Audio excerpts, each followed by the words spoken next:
Merci de rester fidèle à Moto TV, chers téléspectateurs. Voici le sommaire de votre journal.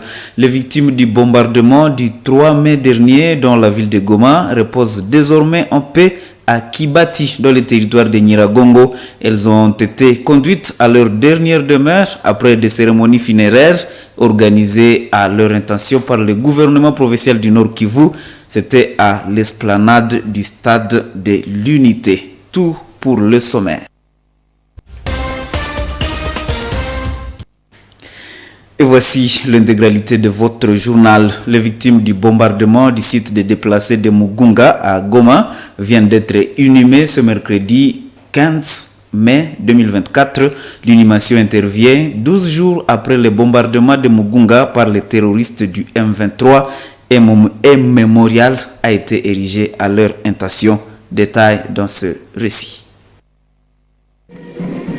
Il s'agit du mémorial dénommé Génocoste qui a accueilli les 35 victimes du bombardement du site de déplacés de Mugunga. Les cérémonies funèbres se sont déroulées ce mercredi 15 mai 2024.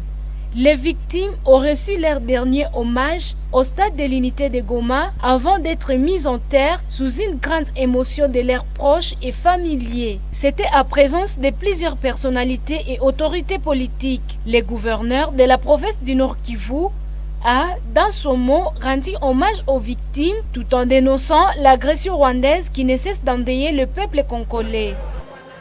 Président de la République alituma wajumbe wake hapa kusudi wakuwe na sisi hapa na wazindue simetiere inaitwa Genocost.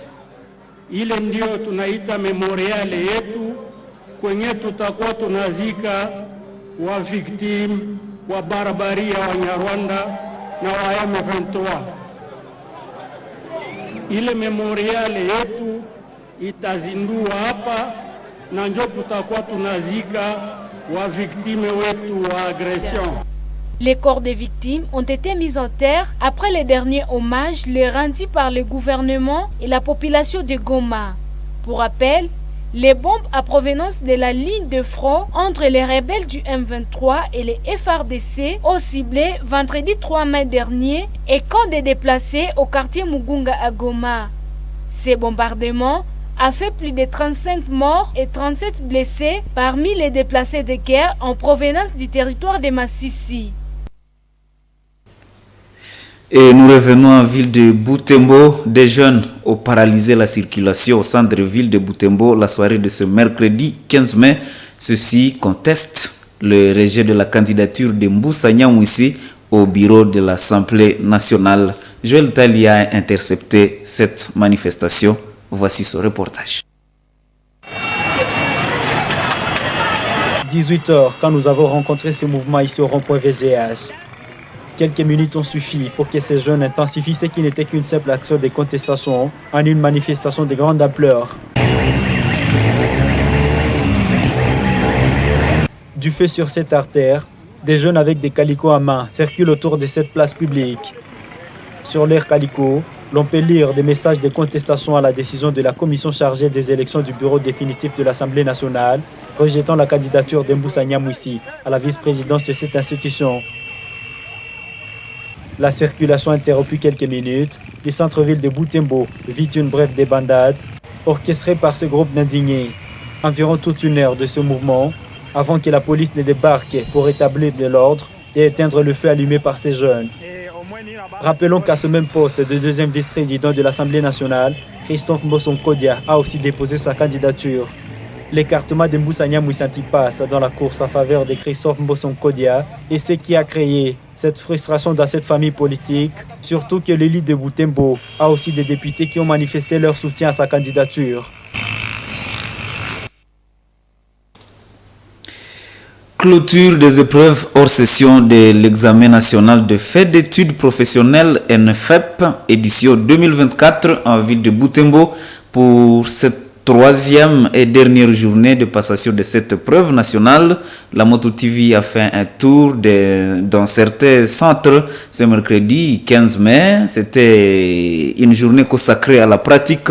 Les candidats qui ont participé à cet examen hors session se disent satisfaits et remercie le gouvernement pour cette organisation. Suivez ce reportage de Nzanzu Wainda Samuel et Delphe Weya.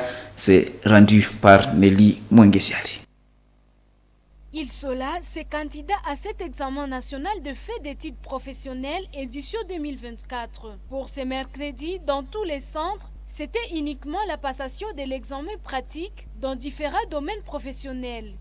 Ici, nous sommes au centre Butembo 2. Dans ce centre, plus de 45 filières passaient leurs examens. Dans cette salle, ces candidats infirmiers, soignent et d'autres présentaient leurs réalisations. À titre d'exemple, ces femmes du centre Joudi ont présenté une pommade mixte qui lutte contre des infections et des maladies cutanées.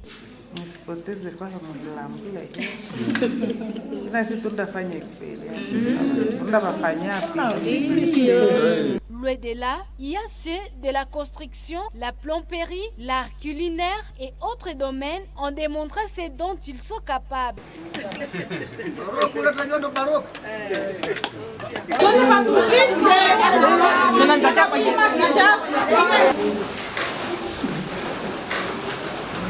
L'ambiance est aussi la même au centre Butembo 5 et Butembo 4. Ici, les informaticiens sont concentrés sur les ordinateurs. Les candidats à cet examen hors session disent généralement que l'examen a été passable. Ils remercient les autorités pour cette opportunité d'organiser une épreuve nationale d'études professionnelles. Si tu te prépares mal, tu vas rendre les gens qui vont prendre la nourriture malades. Mais si tu prépares bien, tu vas les soigner. Tout d'abord, c'est leur dire merci pour nous avoir permis de mettre en valeur ce que nous savions. Cette édition 2024, la province éducationnelle Nord Kivu 2 compte plus de 4000 candidats et la session ordinaire commencera le 1er juillet 2024. Et dans un autre chapitre, le Centre de citoyenneté et développement, CECID, plaide pour la protection des prisonniers contre la maladie Apollo dans la prison urbaine de Butembo Kakwangura. Kakule Mwanya Anelka, humanitaire cadre de cette organisation non gouvernementale, recommande la mise à quarantaine des personnes atteintes pour empêcher sa propagation. Dans une interview accordée à Moto TV, il explique que la mauvaise prise en charge des malades risquerait d'élargir la contamination dans toute la maison carcérale et peut-être par la suite dans toute la population. Toutefois, Anelka Mwanya craint que la maladie Apollo constitue au même moment un frein aux bonnes volontés qui, plus ou moins, essaient de subvenir aux besoins de ces détenus par leurs différents dons. Suivez Anelka Mwanya dans ses propos recueillis par Gérard Mouref. Continuons toujours à hausser la voix en disant que les autorités doivent prendre les choses au sérieux afin de sauver les vies humaines qui sont en danger. Mais la première chose à faire serait d'abord de les mettre en quarantaine afin de le prendre à charge, afin de les soigner convenablement pour que cette maladie soit éradiquée avant d'atteindre un grand nombre au niveau de la prison de Kakwankura. Vous savez, lorsque les habitants arrivent à la prison, ils amènent à manger aux prisonniers parfois. Alors s'ils freinent en fait ce va-et-vient, ça peut être quelque chose qui va maintenant ajouter un problème à un autre. Parce que les gens peuvent maintenant continuer à mourir par la famine comme ça, c'est devenu monnaie courante au niveau de Kakwangura. Mais si on les mettait à quarantaine, ça va aider à ceux qui sont atteints des gens. En même temps, on sera en train de les traiter, on sera aussi de prévenir pour ceux qui ne sont pas entrés, ceux qui ne sont pas encore été atteints. Journée internationale de la famille, ce mercredi 15 mai 2024. Cette journée vise à mieux connaître les questions liées à la famille et à accroître la connaissance des enjeux sociaux, économiques et démographiques qui les affectent.